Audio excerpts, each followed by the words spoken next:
Hello and welcome to our EV meeting. Here you can see who is presenting tonight. It's a very long presentation or meeting, so if you don't want to watch the whole thing or listen to it, just pick out what you want to look and listen to. We had microphone problems, so excuse the audio. Kuni Chevrolet Cadillac for hosting us. As all of you with comfortable seats,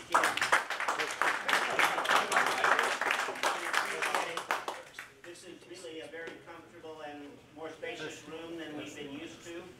And I would also want to thank Kuni for the pizza, which is hotter and fresher.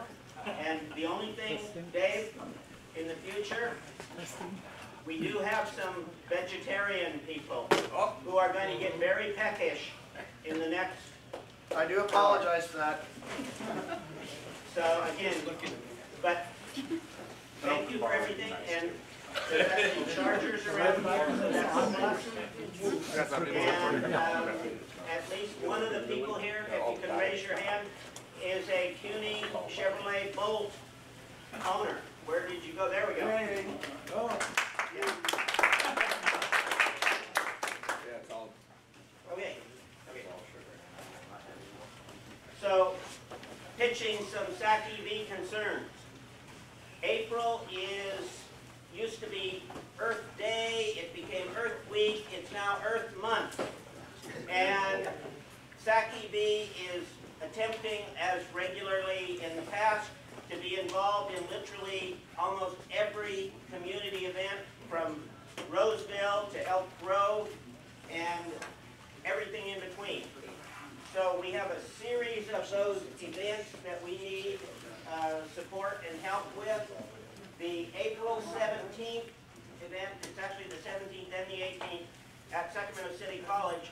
Right now we don't have a point person that is willing to be sort of lead on that.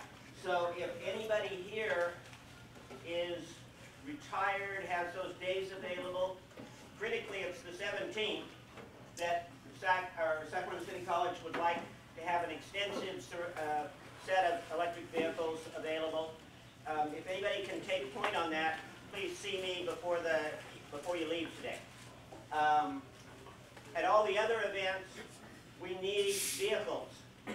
And what I've done is I have a little reminder handout here that I'll hand around. And if there's any chance that you can make and show up with your vehicle for one of the 4 or 5 days that I've listed, please take this and contact either myself or one of the other point persons that are indicated on this little form. And I'll start these around.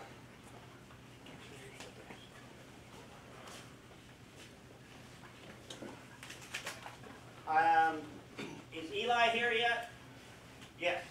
Okay, I want to introduce a Tesla owner, one of the younger Tesla owners, and I'm incredibly proud of this young man because he was one of my Sac State students about 10 or 12 years ago that found a better way than psychology to earn his living, although he still says psychology is helping him. Eli Blanton. Eli has a blog, My Tesla Adventures, that he keeps up, and Eli is our point person for the gathering this Saturday, weather permitting, at Sacramento Raceway. Did we hear anything yet about any possible discounts? Yes, it'll be a $10 discount at the gate. Okay, so it's more expensive for Saturday activities, but it's posted at $50 to drive, car and driver. And again, what Sacramento Raceway has done is if you're coming in with any plug-in car, tell them you're with Sacramento Electric Vehicles and Tesla Adventures, and it's $10 off. Okay, and thank you. Thank you. Hey, do a Google search on My Tesla Adventures. .com. MyTeslaAdventure.com. Okay, perfect. Okay.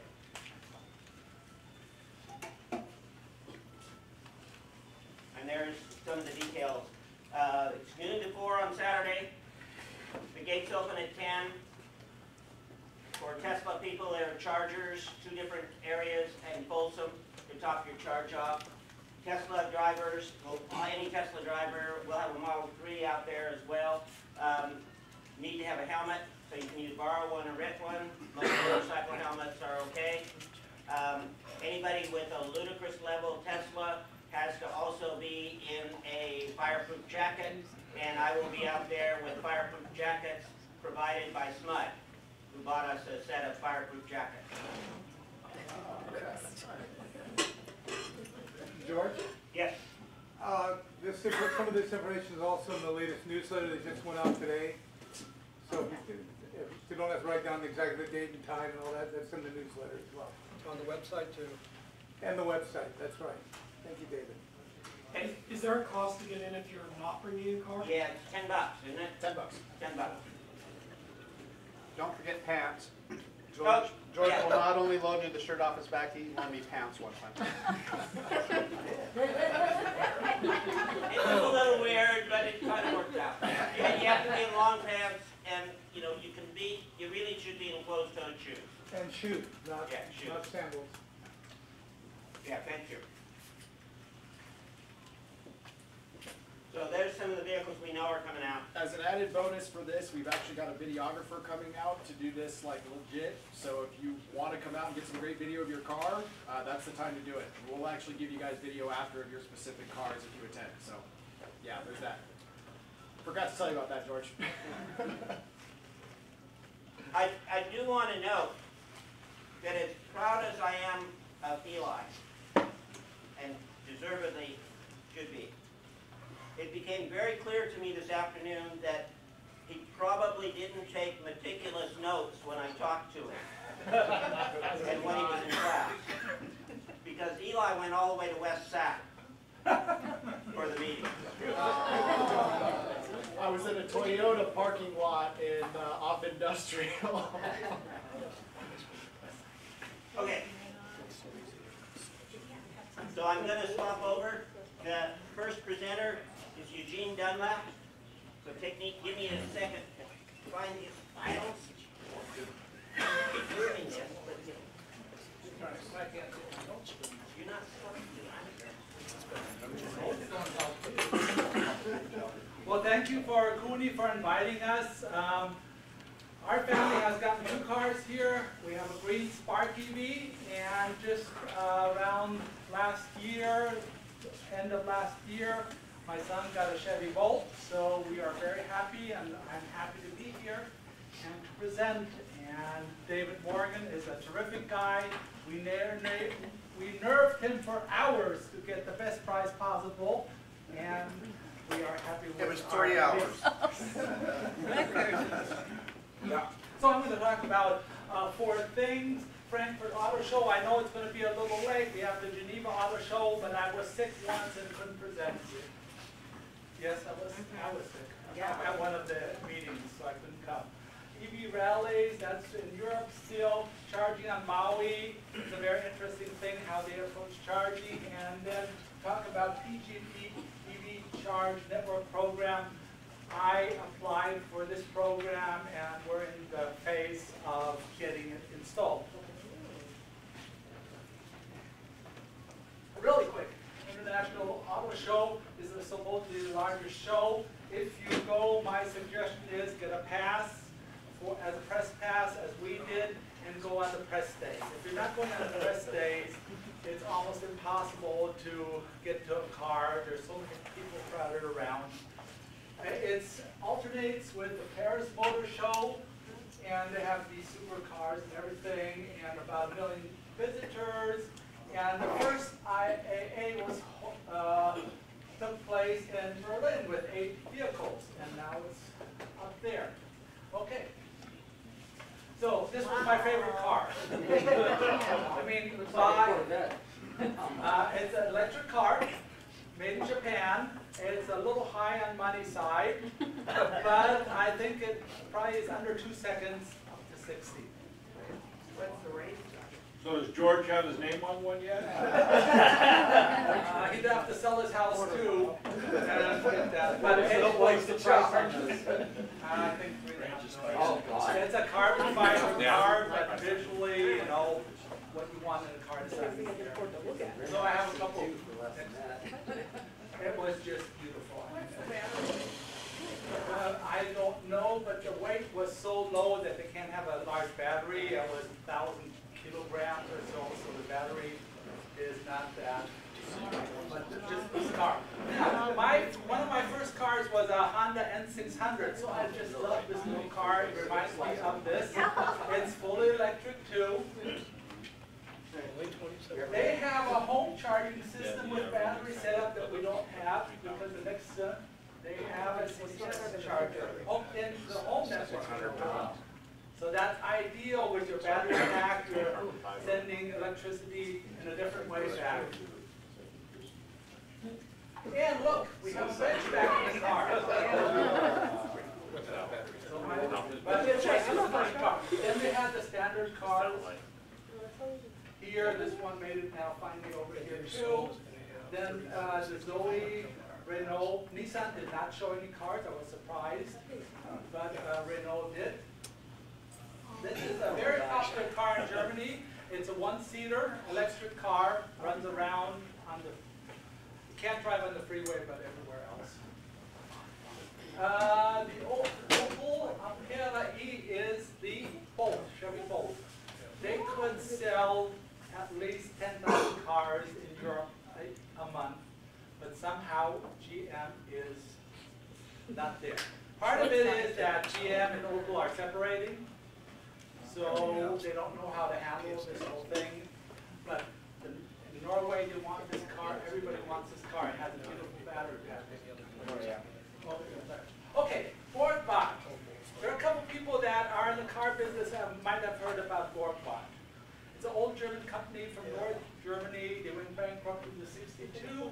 Now they're back in with a SUV, fully electric car, made in China. The design happens in Stuttgart now. And they have a Chinese plug and a regular plug. So the Chinese have a different plug here, so we're going to have another seat. So I have a question. So there are a lot of different manufacturers, a lot of different electric vehicles. Does this show that this is much more popular in Europe than it is depending on the country. In Norway, I mean, it's electric.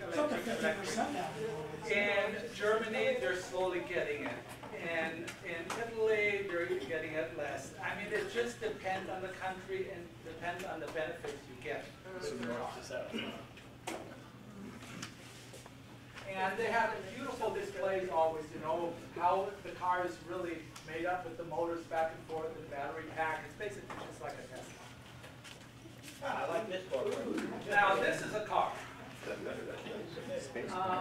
next one, this is another picture of this. I mean, it's just, that was another car where you say, oh my gosh. That's a Borgward. That's a Borgward, yeah. Made in China, will be sold in Germany, in Europe. I don't know if it will ever make it here. What was the cost?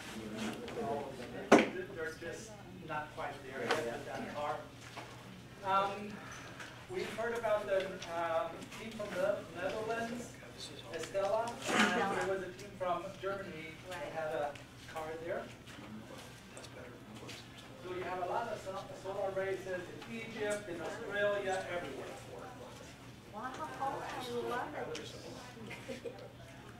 Education, so the education factor was very good. The acceptance factor, as you mentioned, is not that big.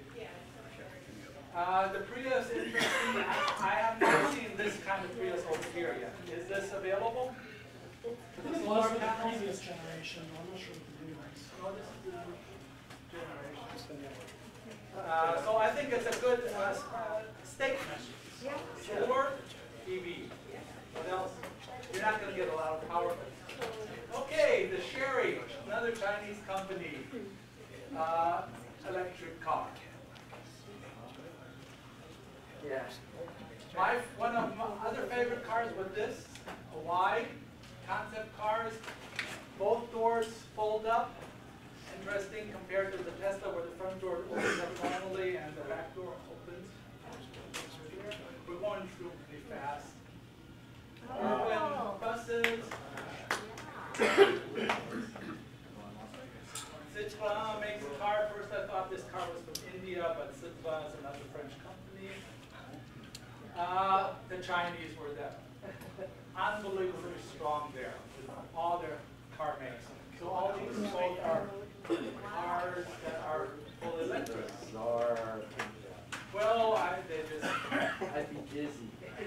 So the Jacks. Oh, the iPads. Yes. Is that all electric, the Jack? This one, yeah.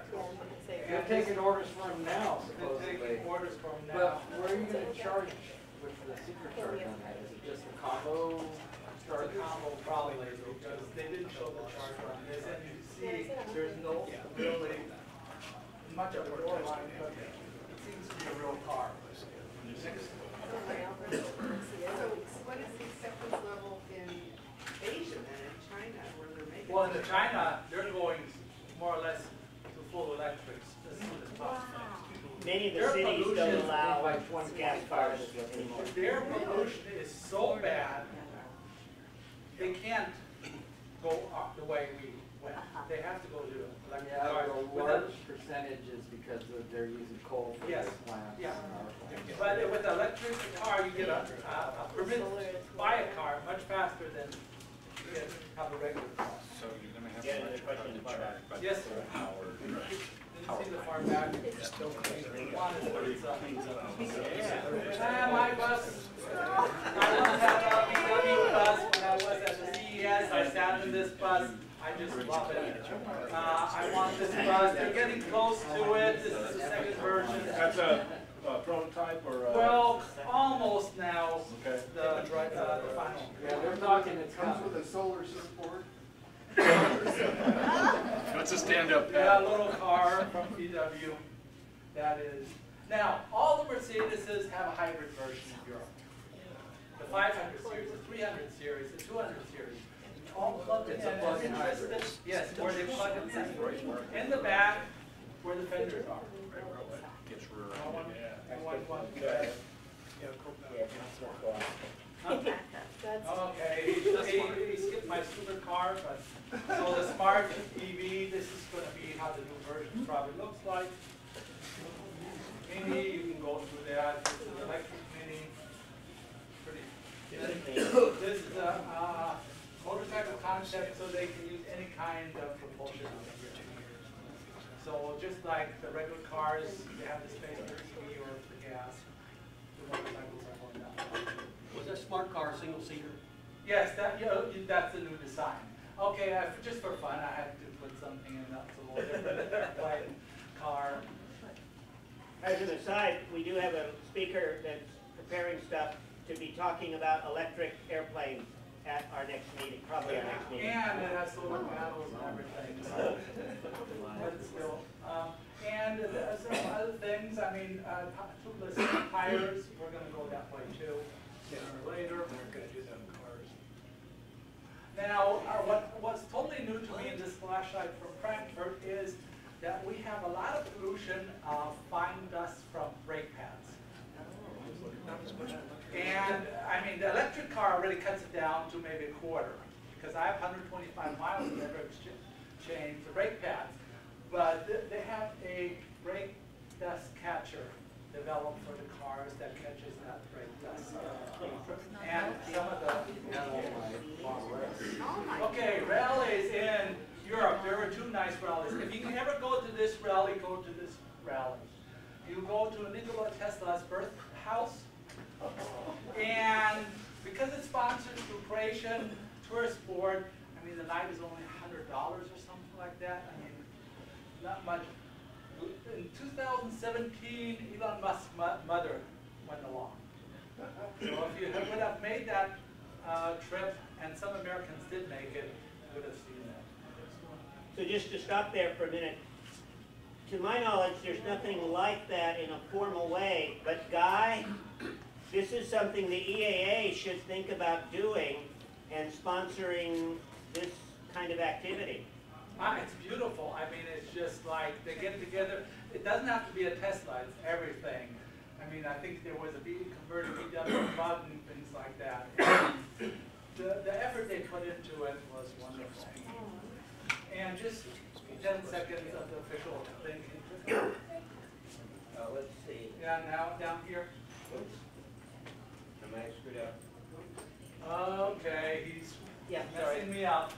So the next rally is the Tour de E-Mobility. It's about 1,000 kilometers. We were at the start of that in Mannheim. Great. Can't see the things. This was the group. And when you have these tours there, so everybody took, we had the mayor come out and, you know, send us off. I mean, you know, he gives a little speech. It's just a little more formal and everything and nice. So this is the mayor. This was a converted quad pod from the Technical University there to battery power. So I'm wearing this shirt in honor of the next thing.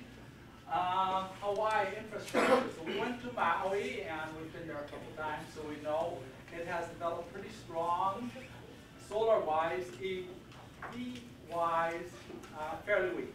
Although they get major grants for charging infrastructure, they don't have an active EV group. Okay, so here, just so you know the numbers of EVs on the different islands and how many people live there. Now, they have a program, this company put it up, this is a quick charger, but it goes bi-directional. So about 90 people have one at home, a little smaller size, and they're hooked up. They use it as a battery pack, and they pull power if necessary from your car. This is just the backup battery set, but really installation. So this is the other side of the parking lot. Interesting is that if you put your car in the charger after 7 o'clock in the evening there, it will pull the electricity out of your car. So yes, find out you have power. Very thorough. You sneak up with it, and it's free. But if you put it at the wrong time, you're out of luck. You have to wait the whole night and then it They won't don't charge you to take your power? They won't charge you to take your power. So this is the plan, and I have all the links listed at the end. So this is with Hitachi, they have a big program doing this. JumpSmart is the other organization that got the funding to put up the chargers. They're called Oahu, something like that. So here are the quick chargers on Maui. Very nice. I mean, you don't even need a regular car on Maui. What is the distance from the airport to here? It's about 50 miles. Come on, any car will make it. If they would put a quick charger here, here, here, they would be ideal. But let's see. Well, this is Costco. Look, Costco in Hawaii has an EV charger. Isn't that unfair? Yeah. But they're putting up solar. They never had solar, they're putting up solar. Community college. Brewery, one of the biggest breweries in Hawaii. Unbelievable. Tesla power packs as backup. What a combination. So this is one of the free chargers, 220, in front of the Whole Foods. And they did a good approach. Look, you have ads running, but the charging is free. Good. So this is how most of the quick chargers look. Nobody's there. Oh. And they only have one standard, the chattable. So, I mean, wonderful setups where they are, but the charge is pretty expensive. Not needed or much, because it's a small island, and not both standards. At the county, again, you know, the normal quick chargers almost always unused. You need solar. So Maui Electric, out of service. That's their dedication to electric cars. It's just sad, you know, the electricity price is high. It's really a fight over there between the different groups that want to put up solar. The electricity company would burn dirty fuels instead because it's cheaper for them. Okay, this last thing. we are taking part in the EV Charge Network program. That is, if you live in MUD or apartment complex, which is the MUD, or workplace charging. PG&E just started this program. 7,500 EV chargers will be in PG&E territory. So if you know anybody, apply. It's just starting up now. Your chances are very good. That's just PG&E Electric. That's just PG&E Electric, yes. Now, what's very confusing, there are two sponsor options. One PG&E owns, one you own the equipment. And you see on manufacturers here, they're manufacturers I've never heard about. But I have the quotes and everything from them, and this is the management companies that work. Or you choose the other option, PG&E. So the message here is if you have any contact or are involved in a multiple dwelling circumstance, do contact Eugene as our resource person for referral. And the next speaker up is going to be a PG&E person that will be talking about some of this as well. Yeah. So we applied for 26 chargers at a MUD in Davis. We got the approval for 24, and so we're just discussing the last two because the power supply has to be a little different. So very few people know that we had this car, the EV1, proud owner, but this was the first ever charger at a MUD, Robin, California, public charger. And again, we want to thank Eugene. I can't tell you how long Eugene has been involved in promoting charging and making chargers available all through this region. He really is one of the landmark figures in supporting the infrastructure. So everybody.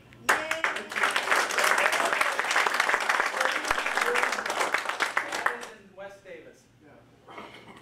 And we're going to put in 24 or 26 chargers. More than Davis has public chargers. That was paddle charger? That was old paddle inductive charger. Yeah. Oh, that was our jewel. That was our baby. Because Eva changed my wife changed herself to the car when they wanted to take it away. And then they locked her out of it. Yeah. Okay, this is the same the charger was here. These are the spaces. PG&E will give you a map like this, and then you work with the system. Is that only, do they only do level 2? They would do level 1, 2, but I don't want to even start level 1. And the reason is very simple. MUDs, you have to consider these like home chargers. Yeah. If you don't consider them like home chargers, it's not going to work. Yeah. I don't want to have to fight for a charger if I come home after work, want to park, and there's no charger. Yeah. I'm not going to get an EV.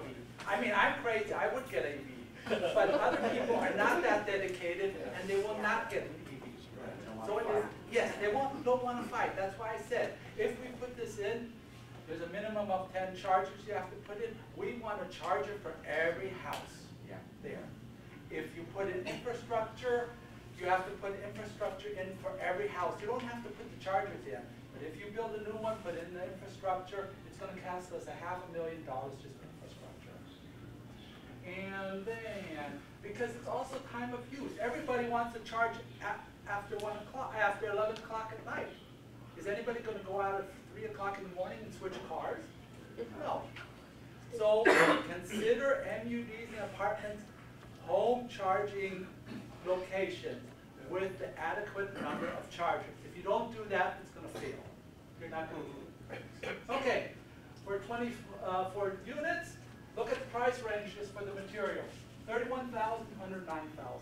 For how many? 24 chargers. That's just material? That's just material, the post, the charger itself, and the software that runs it, and the network. But and then you have not the infrastructure for the electricity. Yeah, no, not the infrastructure, the new transformer. PG&E pays for that fully. So we're going to have a cost per charger of about $1,200 that we have to pay from our side.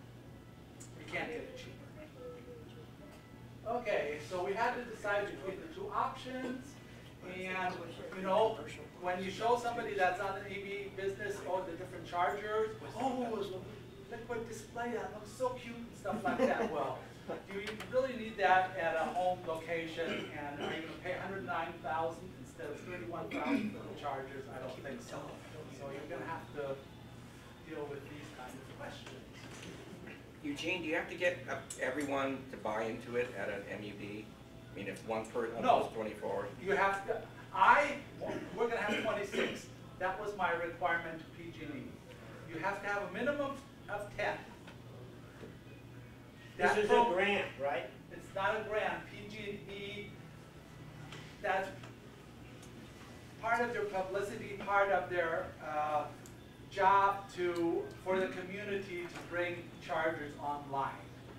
So they applied for this. I don't think they're getting the money back from anybody. You know, it's part of doing business. You have to be socially responsible, and you put in some money. Yeah, I think PG&E would own the infrastructure, the distribution transformer and the wiring up to the chargers, right? And Correct. That is one of the options. Or you have PG&E own everything, and we're tending to that option because for 10 years they're just going to charge us electricity. We don't have to figure out what the monthly fees are and everything. How many total units, housing units are in the? 26. Okay, so you're getting what? That's my goal. And as Every I said, single unit. if you don't plan that way, it's not going to be successful. It does This is not. a new development. No, built 1991. Is this apartments or condos? Condos. Would this work in an apartment setting, or does it have to be an owner? Well, owner apartments setting? too, no. They're looking for apartments. If you have an apartment that gets PG&E electric, they want to talk to you. So we're at this stage here, preliminary design. We had a big meeting today, finalizing the project, and so I'm going to get some proposals tonight, and then we're going to go from there. We have to vote in our community and on the project. So if this is okay, now this is something new, you're not so familiar. EV star rating for chargers. I think it is so important because in standby mode where there's no vehicle hooked in, it's running. If it's hooked into the vehicle and not charging, it's running. So finally, they're doing Energy Star ratings for chargers. And when you pick a charger, first of all, you should tell all the charger companies to get on board and get a rating. And then you should pick one that is Energy Star rated because you're going to use less vampire power. That's not what we're going to use. And here, if you want to go there, this is where it is. Eugen, Yes. the Energy Star rating, Yes. how many EVs are Energy Star rated? Oh, very few. That's why I say we have to push a little too. Just one. No, I looked, it was like 5 coulombs were rated. Coulombs are all part of charge point. Charge point, 5 were charge points. Yeah. So charge point's the only.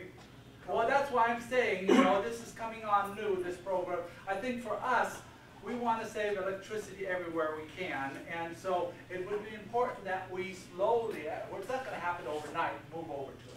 I also understand that the federal government has cut back the Energy Star rating, and they're probably not doing any more. Well, this just started up.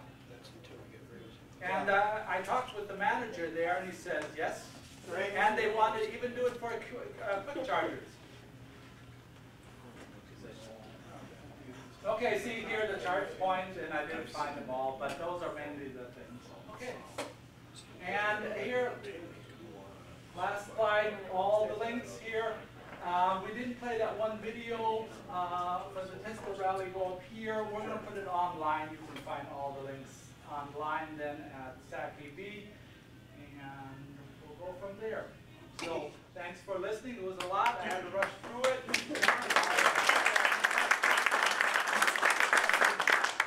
Is Cal here? Cal Silcock? Going once? He's going probably. You know where he is?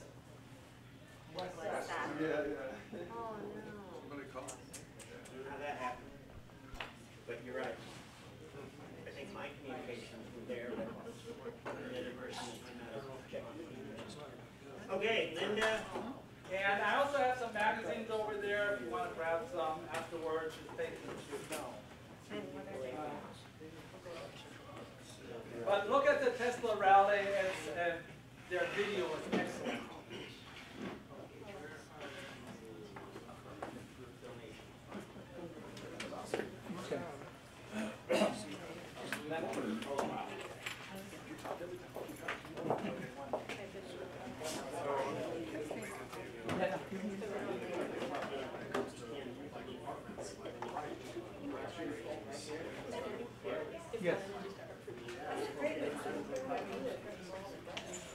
sign up. Put the sign, yes. Because then you know I'm coming home after work, I will have my charger. Well, I'm not gonna make much of a match, but I don't have. Can you hook yourself up to the microphone? The microphone is up there? Oh, she's on? Okay, sorry. Let me check. Okay, can you just do a quick test? Nope. Yeah, it's on. Okay, it looks fine. It's fine, leave it alone. Now do a test. Yeah. 1, 2, 3, 4. 1, 2, 3, 4. Oh, you're, okay. Remember, you're talking to the back of the room. Okay, Yeah, I'm looking at the back. yeah, good. Okay, good evening, everyone. What I'll be talking about is not as interesting, and I don't have all those fancy car pictures. This is more about taxes. I'll be talking about the differences between membership fees and donations. Back in December of last year, when the new tax laws were passed, I began strategizing for my 2018 taxes. In particular, I looked at how to preserve my deductible charitable contributions going forward. When I paid membership dues to the Electric Auto Association for 2017, which was the year I joined, I noticed there was never any mention of my dues being tax deductible. So I spent time studying the EAA website and contacting EAA for a clarification. I discussed my findings with George, and he asked me to give a presentation. There are two paths to financially supporting the Electric Auto Association. One is you can join or become a member or by making a charitable donation. Next slide.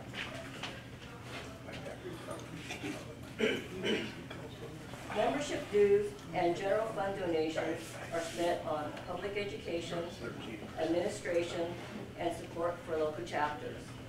The national level provides support to the local chapters by providing nonprofit status, a national webpage, PHEV experts, insurance for events, tax filings, handling of local chapter donations, seed money for new chapters, and informational flyers for download. The EAA also shares its general fund surplus with the local chapters. Funds are allocated based on membership size. At the end of the year, any unused funds are redistributed the next year. And I found out that for the past few years, there wasn't any money to pass out to the local chapters. Okay, now on to membership. There are two basic options for membership. Regular with electronic delivery of the monthly magazine, regular with paper delivery of the monthly magazine, and you can see that variation, that price, $35 to $60. $60 is the paper delivery and $35 is the electronic delivery. And if you're a first-time member, our club will be able to provide you with a promo code whereby $20 of your fee goes directly to SacEV. By being a member, you help our club achieve the required level of membership to get assistance from National. There are also higher levels of membership available that cost $120 to $500. But these higher level membership, the fees are not tax deductible, even though they're going, you're not getting an extra benefit, but they're not tax deductible either. And they warn you on the website that if you're joining at this higher level, don't expect a letter saying you made a donation. You could pay for your membership by check, credit card, or PayPal. You cannot use your donor advised fund or charitable or qualified charitable distributions or stocks toward paying membership fees because those would be used for charitable donations. Next slide.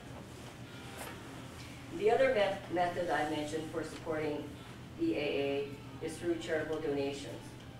With the charitable donations, you can specify a dollar amount. You can allocate funds to a specific fund. All donations are 100% tax deductible.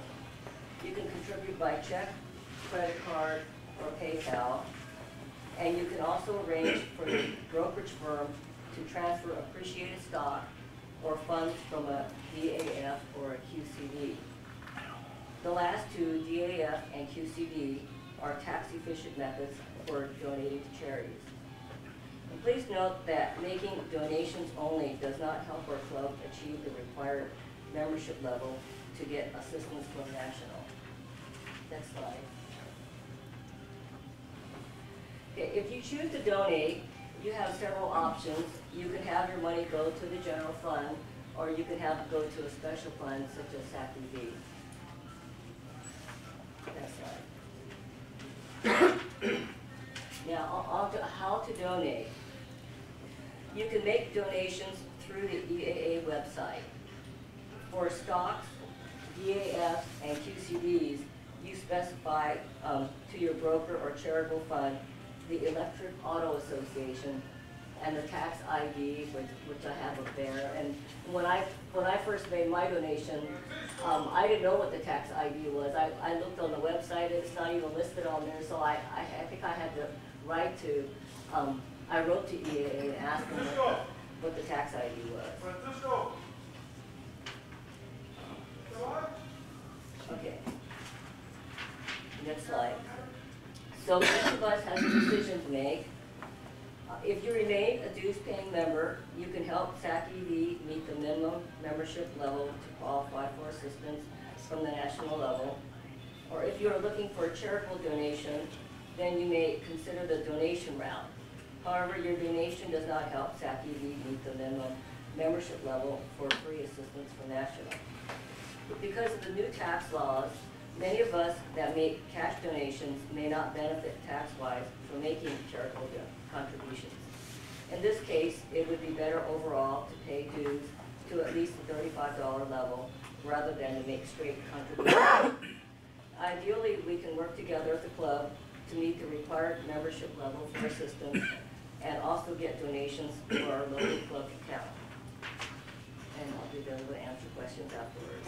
We have a little bit of time. And Guy, did you want to make a... Yeah. So the dilemma here is that if you do want to, if you do want credit and need a tax credit, the dues don't make it for any kind of typical group, and not for this one. But if you want to be generous and write a bigger donation, this is a grassroots, pretty lean operating group, but we do have expenses, things like the feather flags and other things that we do for printing, handouts, and so on. We need money. And one of the things that has come to sort of an obvious recognition on my part just in the last 2 weeks is we maintain a storage shed. And the rental on that is going up from $75 a month to somewhere probably $100 a month unless we move and find something cheaper. And right now, that's not obvious. But we do have roughly $100 a month for a storage shed for various things, our shade pop-ups and the feather flags and so on. So we do need have fund needs. Guy is our intimate connection to the EAA. He is the secretary these days of the National. So Guy, you want to? Sure. Come on up here, please. Yeah, and we'll that's the way put you, holding the mic. I'll try not to take more than 15 minutes, George. I'm watching the clock. This is frightening, giving him the mic. Don't let him pull the... I'll walk away with it, yeah. All right, so, first of all, I want to thank Linda did just an incredible job of tracking this down and working it down. Created a lot of discussion at the National EAA board. Okay, I don't know, is that, I thought it would be this. And we got messages going back and forth between the chairman and the treasurer and all that. And so she really drove us to get some clarity on this. And we're like 90% of the way there. So thank you, Linda, and thank you for sharing that with the group. As George said, we're a heavily volunteer-run organization, but we have incredible need for some minor level of donations. So we really do appreciate not only your time, but also if you can provide funds every so often to help us with that. So am I to understand that we're not a charitable organization? We're not a 501? Yes, we are not separately registered as a 501c. We're getting that recognition through our affiliation to National.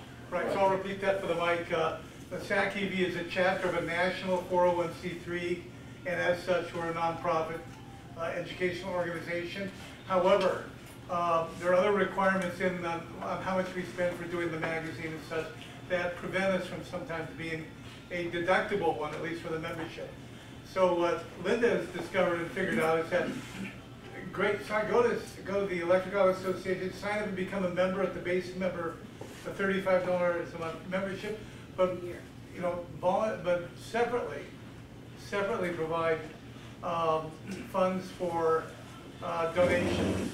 Instead of getting a higher level membership, go ahead and separately contribute and specify SacEV or some other organization. Or if you didn't even felt any desire to join the National EAA, as Linda said, you can also just go there and donate money and dedicate to SacEV. So we'll put a little bit of a blurb in this week, next week's issue of the Sacramento EV Association newsletter, and we'll have something in the following one as well to repeat some of this information. So you don't have to really write everything down now. But it is important to contribute. Linda's given us a good path on how to do that, and appreciate that. A quick question? Yeah. To make sure I understand it correctly, so basically the organization that actually gets tax deductible, that's the parent. So if you want this child organization to be a tax-free write-off, you donate it through the parent. Is that basically what we're talking about? Right. We don't have our own bank account. We have a virtual account at the national, and so we write it to them and just say, hey, hold the money for SacEV. Got it. And Thomas, can you stand up for a moment? Thomas is our chapter treasurer. So if you have any gripe about money, go talk to him. And when you do donate to the national chapter, let me know, because sometimes it does take a little bit of poking to let them. I'm sorry, what was that? Sorry, repeat it for the mic. That if you do donate to us through the national chapter, let us know, so that way when I go to their treasurer and say, hey, did you receive these donations? He can say yes or no. Yeah, and you're going to make it clear to us how to do that, how we should make it clear to them when we donate. There's a way, and we'll make it clear in the newsletter too. Email address in the newsletter, because that's what I That's did. right. When I donated, I sent an email to them. So just notify us when you do a donation, and we'll put in the newsletter how to make that donation. So please, appreciate your generosity. Any other quick questions? Well, and one of the points that is being deeply discussed on the SacEV board is whether we should try to actually separately register as a 501c so that we can manage, the main advantage, as I would see it, is that we would then be able to manage our own funds and basically keep those carefully done. As much as I love Guy and appreciate the EAA, until very recently, they have been derelict in reimbursing any of us for expenses. Slow, I would say slow. And I do want to, you know, as long as I have him standing up here, our biggest donor, and I had a breakfast on Sunday with Thomas that confirms this, our biggest supporting donor is Guy Hall. He has Got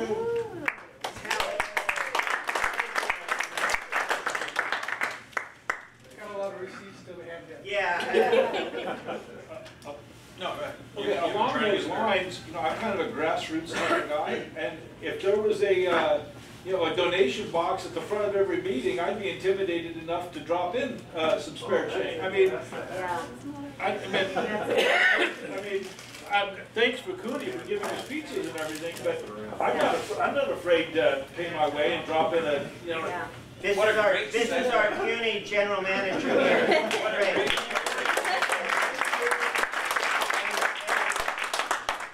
As someone that spent much of his adult life as an endurance athlete, I can't tell you how enjoyable was my first meeting with Craig, who is an ex-professional European bicycle racer. And you should see some of the displays in his office. You know, the environment is important to any of us that have spent the kind of time that he has spent, that I have spent outdoors. So my question, as I finish eating back, what is gold sponsorship? Why don't you give him the mic, take the mic? How much, what is a gold sponsorship and ultimate? What? 5,000. 5,000? Are they both the same? Oh, no, they're different. Oh. I can give you more information later. So which gold is? 2,500. 2,500 and ultimate is 5,000. Okay. Well, just because, let's just put Kuni down for gold for tonight.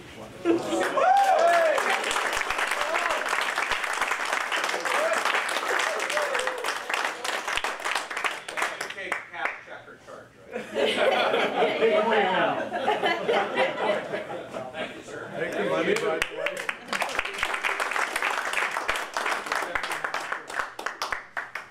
George?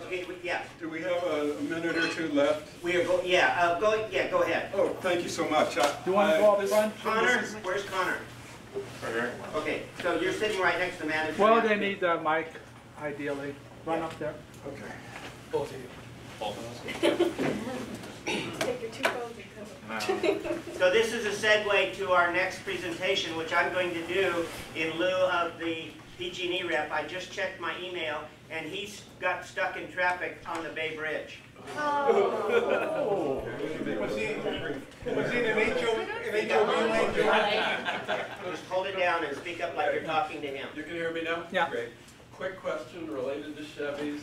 I don't know if anybody else has this question, but let's say you pull up next to a Volt, ULT, it's done charging, you pull your car up, you take the coupler out, you put it in your car. What happens? Car alarm goes off on the Volt. So my question to Chevy is, can we fix this? Can somebody from Chevy address this? I think maybe it has to do with my Chevy application. Yeah. It's the Volt 2. Also the Volt. It's a setting in the settings. It's basically, it's in the radio. You would actually go under settings, and it comes pretty convenient on your door alarms and everything, and you can actually turn that alarm off when your vehicle's unplugged. A lot of people don't even know about that feature, and if anybody needs me to show them, I'd be happy to show them on my vehicle or a demo here, or your personal one. I'd be happy to show you how to turn that off, because it is very annoying. I turned mine off because the secretary kept coming over and switching everything around. It does work, because it can be annoying. Okay, great. Thank you, George. Yeah. A bigger question, I guess, being that I try to corral about 120 plug-in drivers, is I discourage people from unplugging other people's cars because it leads to problems. Angry people every once in a while. Yeah, you can always contact those folks, but. Okay, so here's our segue, No. and Connor can help me as well. The exciting thing that popped up in the last 10 days was a public announcement that somehow, some way, PG&E is coming on board to promote the sale, not a lease, but the sale of the BMW i3. The details here highlighted. There's a $10,000 further incentive above the federal, state, and the PG&E standard 500 for the purchase ongoing now for the next, I think it ends, does it have an end date on that? It ends. It looks like that. I think it's April 30th. Yeah, April 30th. There it is. So, Connor, do you have any comments on this part too? Before I move to the next one? basically, it's just like the $10,000 applies to the purchase only, not a lease of the i3, and it cannot be combined with any other offers. Okay, except the federal and the state. George, you want to transfer the microphone? Okay. Thank you. Yeah. Just go ahead and repeat that. Okay. The $10,000 applies only to a purchase, not a lease. So and it cannot be combined with any other offers except the state and federal rebates. So any other offers, like if BMW says we'll give you another $2,000 off, doesn't apply. So it's the $10,000 or the other offers. Now the other offers still stand if there's a lease. Like I think BMW has $2,000 off right now. That applies to a lease and a purchase, whichever you want. But you can't combine it with the PG&E. And I do believe and I was on the PG&E website. It doesn't matter if you're a gas and electric customer or gas or electric customer. As long as you're a PG&E customer, it looks like it applies, but that's kind of fuzzy on the website. So, because it doesn't say, it just says you must be a PG&E customer. It doesn't specify electric or gas. What are the i3s going for right now? About 93 miles an hour top end. They start out at 44 and they go up from there. They go up to about 60. So we have 4 different models to choose from. Okay. Dave, you had a quick question? There is an addition to that now. It's not just PG&E. There were Southern California, Edison, also somebody in yeah, there's New several Jersey, other and public utilities. Costco members. As of today, Costco is. Yeah, you can get it through Costco now too, the same 10,000 off. So you don't have to be PG&E anymore. So the bottom line is, if you were toying Just get your BMW at Costco. if you were toying with an i3 as your object of lust, it just got a lot cheaper. Because basically, do the numbers, it takes a i3 down to around 24.5. As opposed to, I mean, my first Bolt, 2011, was 44,000, and basically very minimal incentives at that stage. So this is a pretty amazing option if you're an i3 fan. Argue for the advantages and desirability of an i3. Any last questions before we move on? Just for BMW. Right. From time to time there were Leaf incentives like that. So it's the manufacturers. Oh, it's got to be a joint partner. Yeah. Yeah. PG&E is not just going to say, oh, here's $10,000. How many of us? Yeah. How many of us are PG&E customers for electricity? Well, do we all know about the various tiered rates? I think we probably do. Bottom line is, okay, everybody with the PG&E, do you have solar? I think about 2 or 3 of you don't. So if my counsel is, if you don't have solar and you're a PG&E customer, the only reason is because there's trees all over your roof and your property. Yeah. Because you need solar. Because it's painful. My last month as a 38-year SMUD customer, my last month's electric bill was $80 for that component. My first month in my PG&E house was identical usage to the 4th digit. It was $320. Yep. So if you don't have solar on and are a PG&E electric customer, you may not even know how badly you're contributing to an incredible company. Yeah. Yeah. So really, all those free chargers that the other guy's talking about putting in with PG&E aren't free at all. A company that can afford to have its executives in private jets probably has a lot of room to do things. They're not a nonprofit. They're not a nonprofit like SMUD. Okay, let me move to our last and quick. Yeah.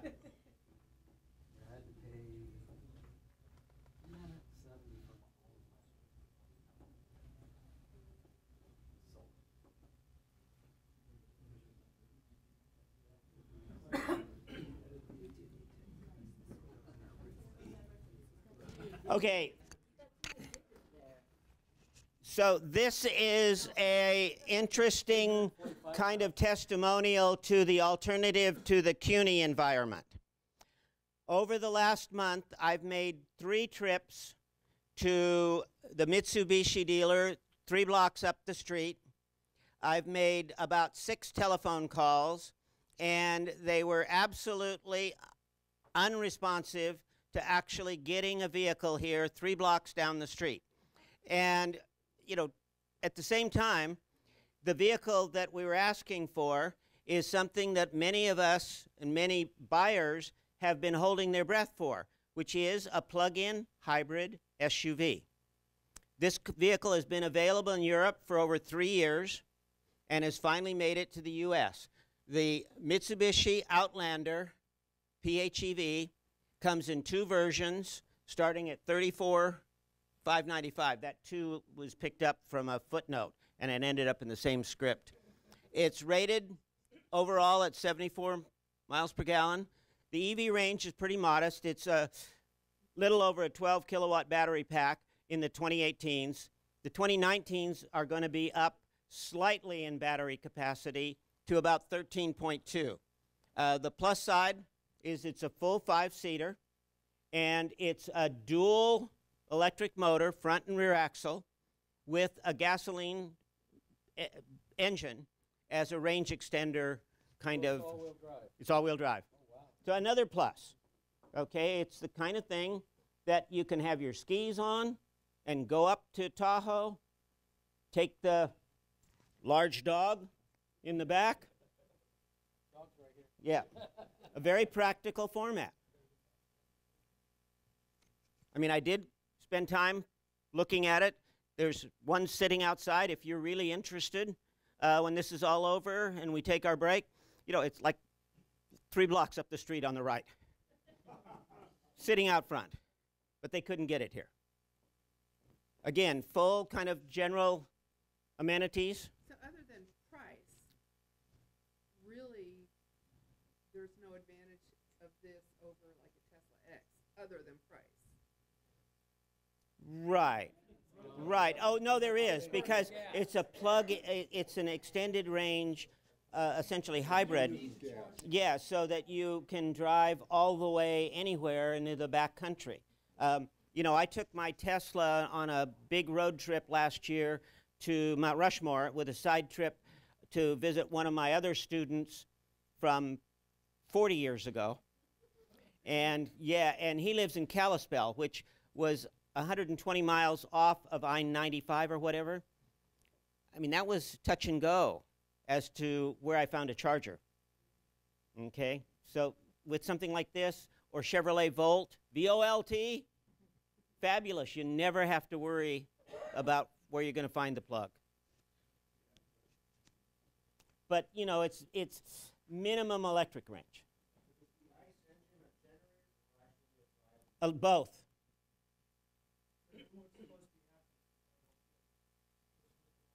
Yeah, and there's two versions. The more expensive one is just, you know, better outfitted, fancier amenities, super high power stereo system, better camera, and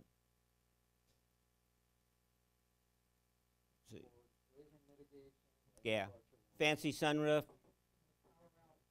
Yeah, power out. Yeah, so you can plug in 110 devices into the vehicle.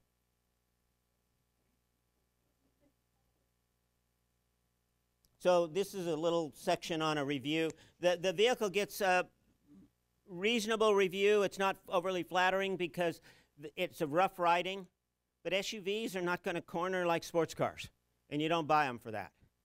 But again, this is the first. There are going to be many more, but it's the first of an affordable, because those are the prices before the incentives.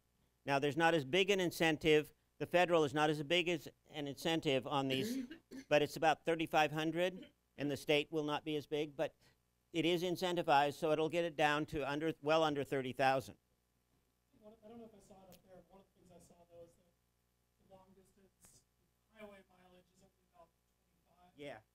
It's sort of like, remember the Fisker? It was terrible. So I don't know if Looked gorgeous.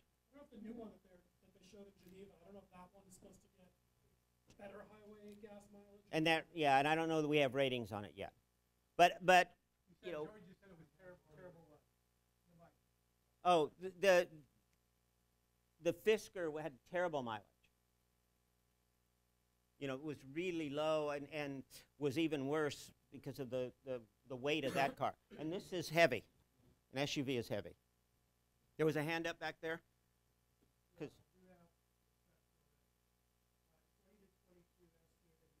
Yes.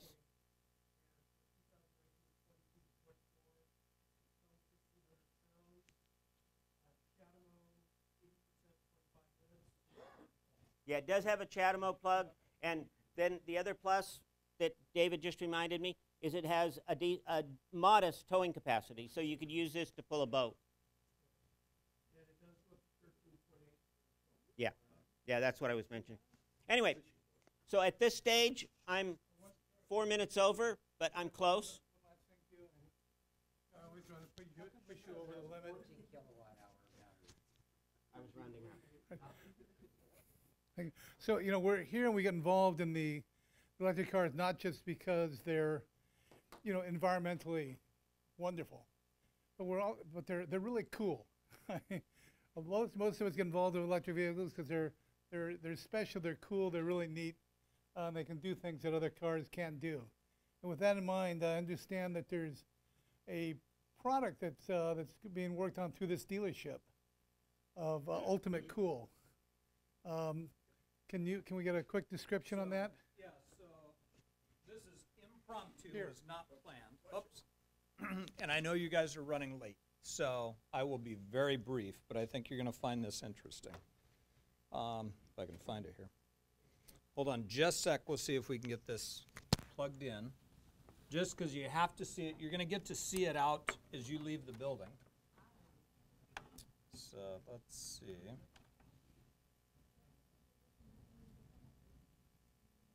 We'll see, is my TV going to...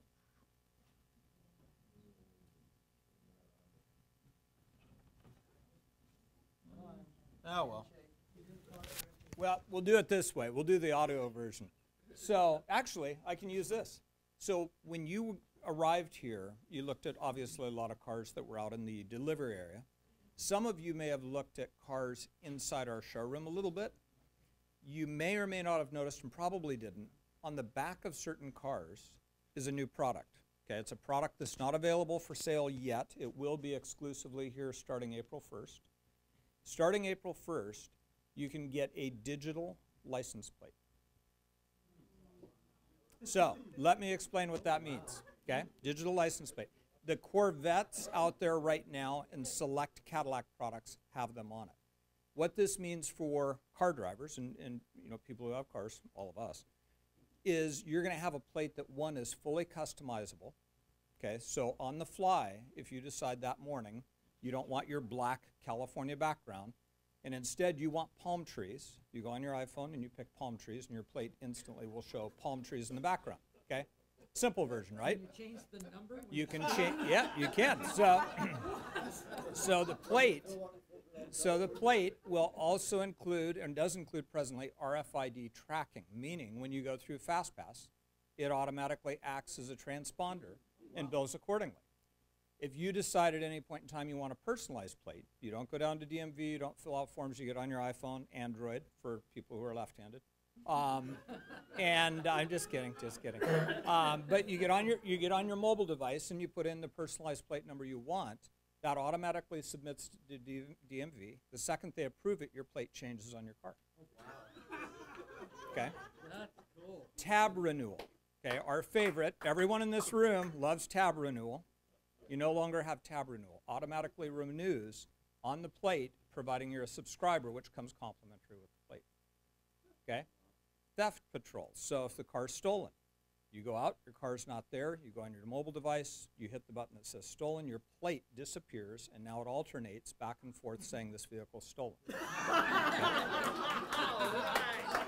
it easy to take photos of the car now? No.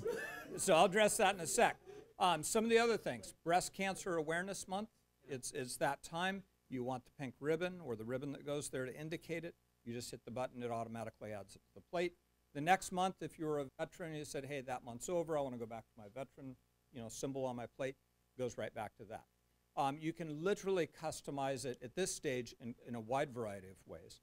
In the coming iterations of it, really even coming months, you'll be able to pick sports team insignia, whatever you want on your plate. Yes? You typically have to pay for customization. Correct. Would you be paying for those? Nope. So presently, because this is, think of iPhone first generation. iPhone first generation was almost more art than it was a phone and a camera, but it functioned really well. This is first generation digital license plate. So it's going to be the back plate only, okay, which in California, frankly, is almost always what we put on anyway. And well, I'm not saying that's that is legal. You would have to put a hard plate on the front. You will get 2 plates with your car when you buy a car here. If you're a digital plate subscriber, you'll still get 2 hard plates. You'll have 1 hard plate for the front, digital plate for the back. Installation, to your point, it's a 45-minute process at present state to install it on the car. Obviously, you don't want that ever to be removed. If it is removed, it instantly goes black. It's not usable, and the manufacturer of the digital plate will pay to replace it.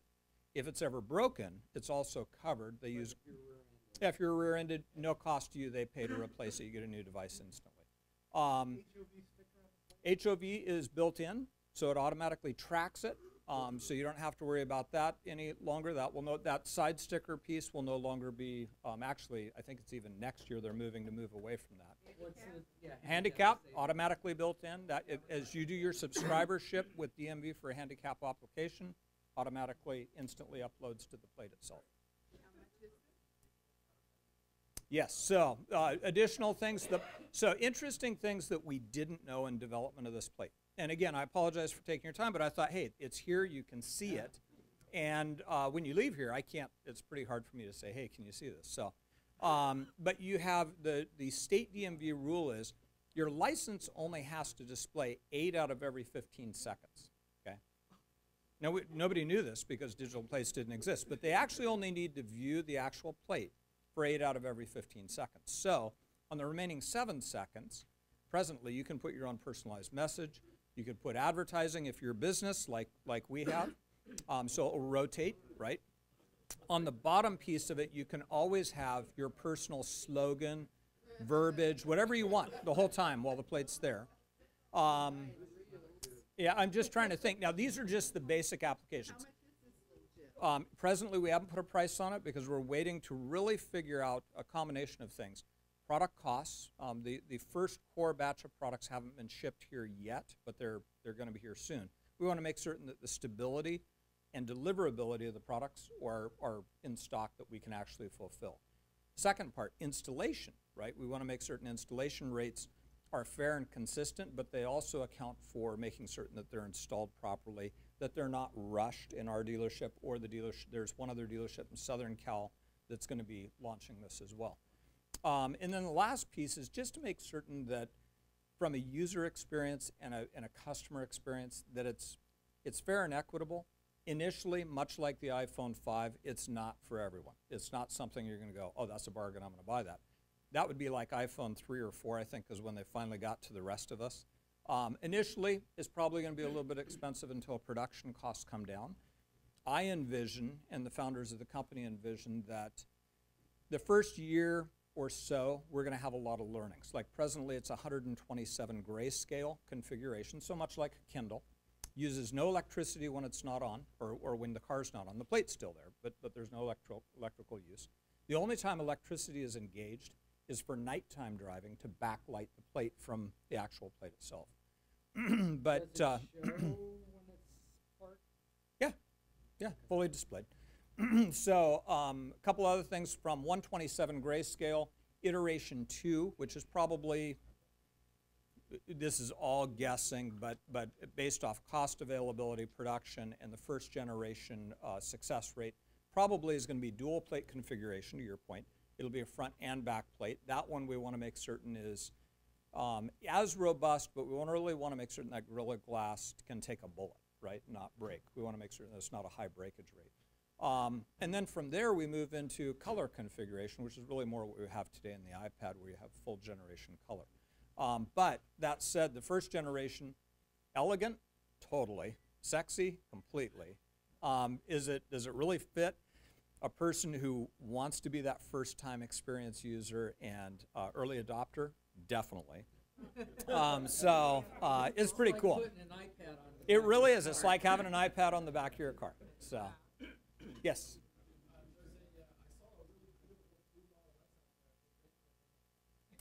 Yeah, exactly. Exactly. It's quite. We can talk after, and that may be a possibility. Yes. What I was wondering is, how much can I charge you for running a Kuni ad as Yes, you're driving down the road. So he brings up a valid point. One of the discussions, yet unresolved, This has been an ongoing process. Some of the early investors in this company have been talking about this. One, who owns the plate? So the initial discussion was, to your point, do we sell it for less, but you don't actually own the device, which then puts advertiser rights, to his point, in control of advertisers. And we thought that probably wouldn't be best overall long term. That would be more intrusive in people. So we thought, okay, well, what about this? What if the cost of ownership was slightly higher, right? So we keep outside investment, outside advertisers out of the equation. But once, obviously, things get to a tipping point, there's enough of them out there, there's an attraction for 7-second advertising, right? Or even less, could be 2 seconds. You, in turn, would get revenue share from, or potentially get revenue share from those advertising rights, right?